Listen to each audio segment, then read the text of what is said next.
ডাকসু নির্বাচনে বিজয়ী হওয়ার জন্য ছাত্র শিবিরকে অভিনন্দন জানাই সাদিক কায়েম, ফরহাদ সহ যারা যারা নির্বাচিত হয়েছেন সবাইকে। একটা দুর্দান্ত বিজয় তাদের, সেই বিজয় তারা অভিনন্দন অবশ্যই পাবেন।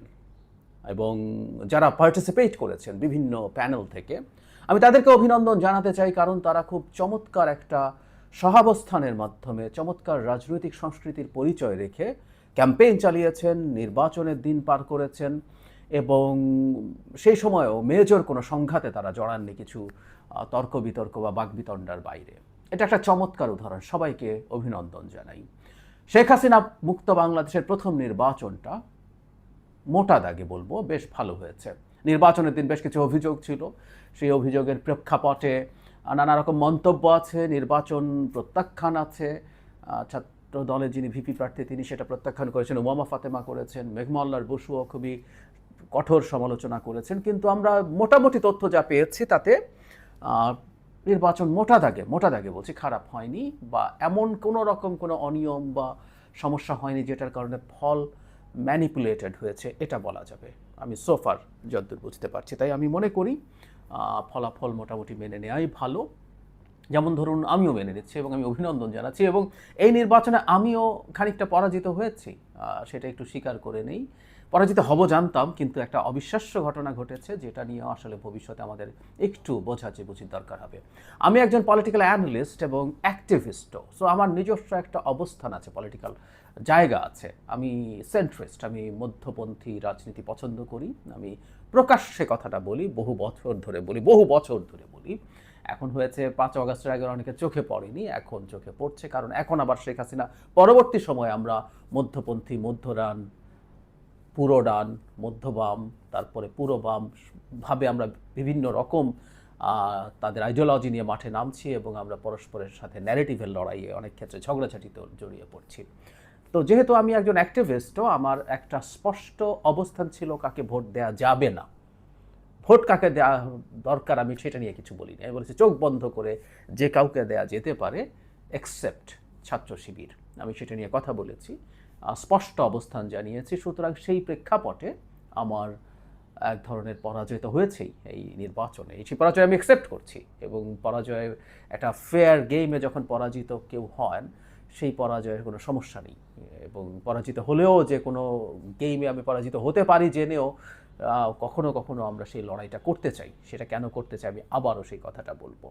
কিন্তু ছাত্র শিবির যে জিততে যাচ্ছে, আমি দুটো ভিডিও করেছি। প্রথম ভিডিওতে বলেছি আমার নিজের এরকম একটা প্রেডিকশন ছিল, আমার একজন যে অ্যানালিস্টের যে চিন্তা, যে অ্যানালিসিস, তাতে মনে হয়েছে। আর কারণটা খুব সোজা, ওখানে বলেছি টিভি টকশোগুলোতে অনেকগুলো টকশো হয়েছে ডাকসু নিয়ে, প্রত্যেকটাতে বলেছি যে শিবিরের যে ভোট ব্যাংক আছে সেটা ফিক্সড আছে, কিন্তু নন শিবির যে ভোট ব্যাংক তার মধ্যে অনেকগুলো প্যানেল আছে, তাদের মধ্যে পরস্পরে ভোটের মধ্যে কাটাকাটি করে তারা শিবির শেষ পর্যন্ত জিতে যাবে, এই সম্ভাবনাই সবচেয়ে বেশি ছিল। সেটা নিয়ে প্রচুর কথাবার্তা হয়েছে। কিন্তু যেটা আসলে সারপ্রাইজিং, ভেরি সারপ্রাইজিং, শিবিরের ভোটের সংখ্যা। আমি এই জায়গাটায় আমার অ্যানালিস্ট হিসাবে এই জায়গাটা আমি ধরতে পারিনি। আমি জানি না অন্যরা ধরতে পেরেছেন কিনা।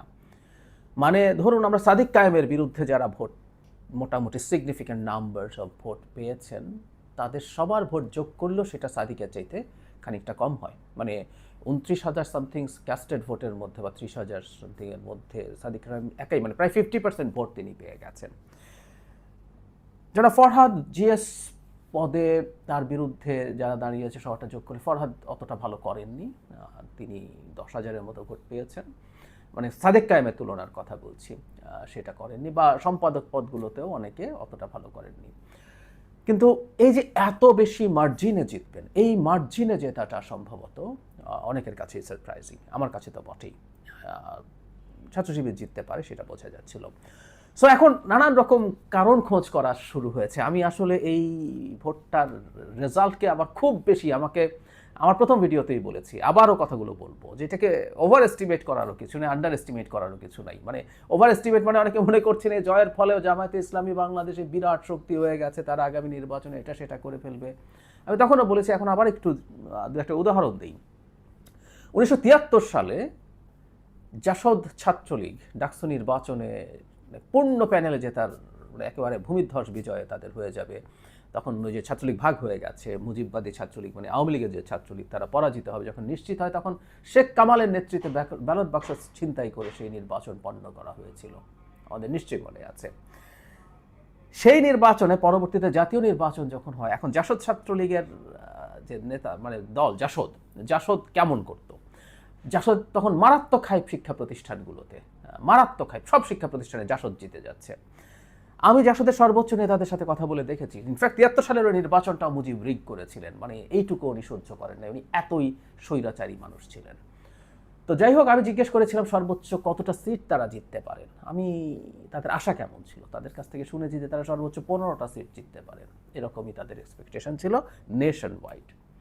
তো সারা দেশে শুধু ডাকসু না, সব শিক্ষা প্রতিষ্ঠানে একচ্ছত্রভাবে জনপ্রিয় জাসদ ছাত্রলীগ তার মাদার অর্গানাইজেশন জাতীয় নির্বাচনে এই করতে পারত।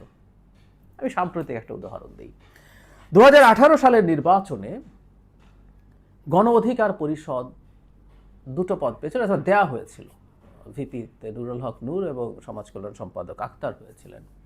আমরা ধরে নেই যদি এর পরপরই একটা জাতীয় নির্বাচন হতো, আমরা এটা নিশ্চিত জানি যে ডাকসু নির্বাচনটা যদি ফেয়ার হতো, ছাত্রলীগ কোনো পদেই জিতত না। কিন্তু গণ অধিকার পরিষদ যদি তখনই থাকতো, তখনই তৈরি হতো, একটা জাতীয় নির্বাচনে যেত এবং ফেয়ার নির্বাচন যদি হতো, গণ অধিকার পরিষদ কেমন করতো আমরা বুঝতে পারি।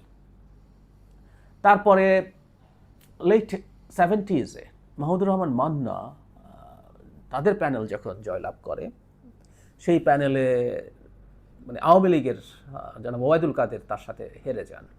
তিনি একবার জাসদ থেকে একবার বাসদ থেকে যেতেন। তো এখন জাতীয় নির্বাচন ফেয়ার হলে সেই নির্বাচনে তারা কি করতেন। সো আমরা এগুলোকে যাতে ওভার এস্টিমেট না করি, এটা একদিক, কিন্তু আবার আন্ডার এস্টিমেটও করবো না। ঢাকা ইউনিভার্সিটির মতো একটা জায়গায় এতটা মার্জিনে ছাত্র শিবির প্রায় পূর্ণ প্যানেল, অল্প কয়েকটা সম্পাদক ছাড়া প্রায় পূর্ণ, প্রধান তিনটা তো বটেই, ভিপিজিএস এবং এজিএস, এর বাইরে জাস্ট কয়েকটা সম্পাদক বাদে আর সবই তারা প্রায় পূর্ণ প্যানেলে জিতে গেছেন। এটা তাদের একটা বড় অর্জন।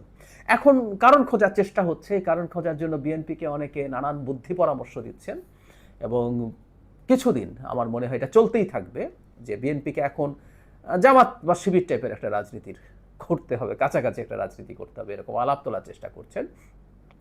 তাদের রাজনীতিতে ইসলামের ব্যবহার বাড়াতে হবে, তাদের মুক্তিযুদ্ধের বয়ান আনা যাবে না, এগুলো বলার চেষ্টা করছেন। এবং মজার ব্যাপার, জামাত শিবির সমর্থক লোকজন এসব বলছেন, জামাত শিবিরের জন্য কাজ করা লোকজন এসব বলছেন।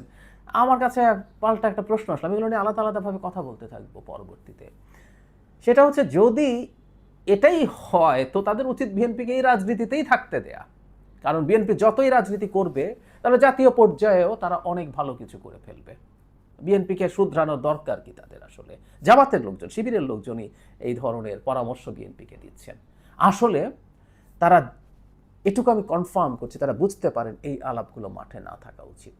আমি এটা নিয়ে আবারও বলছি, বিস্তারিত আলোচনা করব।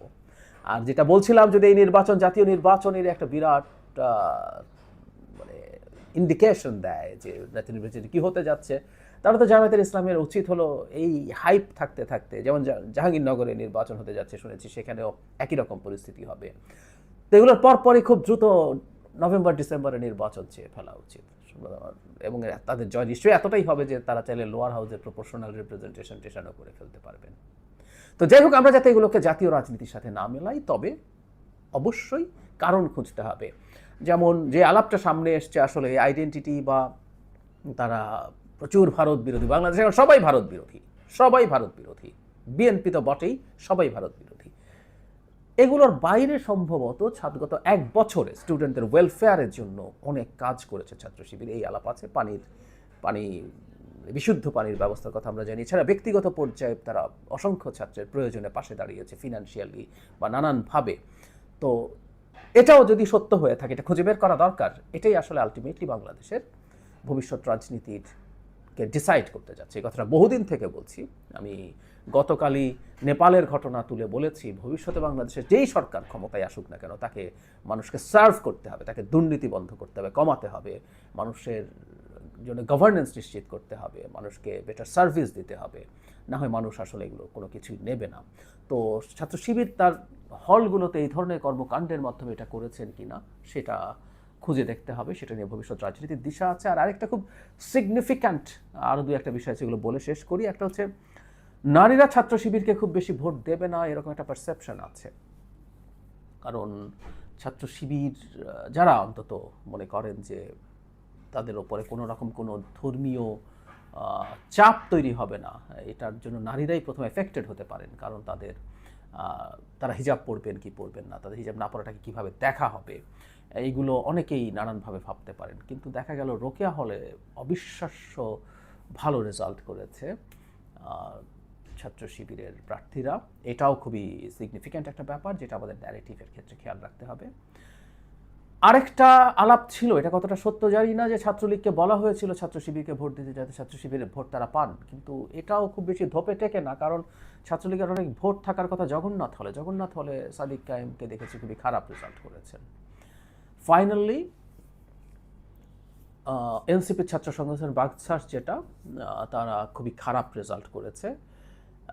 এটা আসলে মানে ওরা জাতীয় পর্যায়ে ভালো করবে না, কিন্তু কথা ছিল তারা শিক্ষা প্রতিষ্ঠানে ভালো করার কথা ছিল।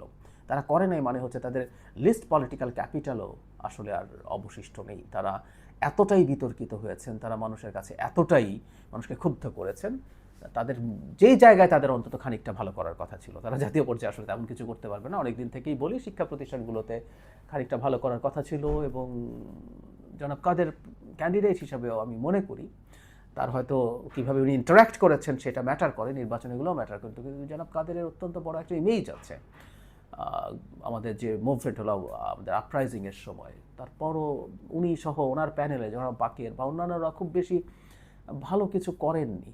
এটা একটা বিরাট ইন্ডিকেটর হয়ে থাকবে। এই জিনিসগুলো মোটা দাগে। আর ওই যে বলছি যে রাজনীতির গতি প্রকৃতি ঠিক করে দিল কিনা, বিএনপিকে ডানে চলে যেতে হবে কিনা, এটুকু আপাতত বলে রাখি। ডানে যদি যাই বিএনপি, আমি বিস্তারিত কথা বলবো, তাহলে জনগণ ডান যদি বাঁচতে হয় তাহলে জামাতকেই বাঁচবে, বিএনপিকে বাঁচবে না। ইনফ্যাক্ট লোকজন এটাই চাইছে, জামাতিরা এটাই চাইছে যে বিএনপি এই কাজটা যেন করে, এটাতে তাদের সুবিধা হয়। আর আবারও ছাত্র শিবির এবং তার প্রার্থীদেরকে অভিনন্দন জানাই। তাদের বিরুদ্ধে আমার পলিটিক্যাল অ্যাক্টিভিজম, পলিটিক্যাল লড়াই চলবে। আমরা এটাই চেয়েছিলাম, এটাই বারবার বলার চেষ্টা করেছি। আমরা কোনো রাজনীতিকে পরাস্ত করতে চাইতে পারি, কিন্তু সেটা রাজনীতির মাধ্যমে। জামাত শিবিরের বিরুদ্ধে যে অন্যায় অবিচার আওয়ামী লীগের সময় হয়েছে সেটার প্রতিবাদ করেছি, তার রাজনীতির অধিকারের জন্য লড়াই করেছি। ঠিক একইভাবে আমারও রাজনৈতিক অধিকার আছে কোনো রাজনীতির বিরুদ্ধে যুক্তি দিয়ে, তর্ক দিয়ে, ন্যারেটিভ দিয়ে লড়াই করা। আরেকটা কথা বলে ফাইনালি বলবো, পরাজিত হওয়া মানে বা কোনো ভোটে কেউ একজন অনেক বেশি জিতে যাওয়া মানে অনেক বড় ব্যাপার না। ভারতে মোদি জেতে, ভারতে গুজরাটের কসাই মোদি জেতে এবং বিপুল ভোটে জেতে। এই নির্বাচনে, আগের নির্বাচনে তারা একাই বিরাট বিরাট জয় পেয়েছিল। এখনও খুবই জনপ্রিয় মানুষ মোদি, অমিত শাহরা। যোগী আদিত্যনাথ বিরাট বিজয় পায় উত্তরপ্রদেশে। সুতরাং জিতে গেলে তার জেতা মানুষের মতোই রাজনীতি করতে হবে, এটা মনে করি না। বিস্তারিত আবার কথা বলবো।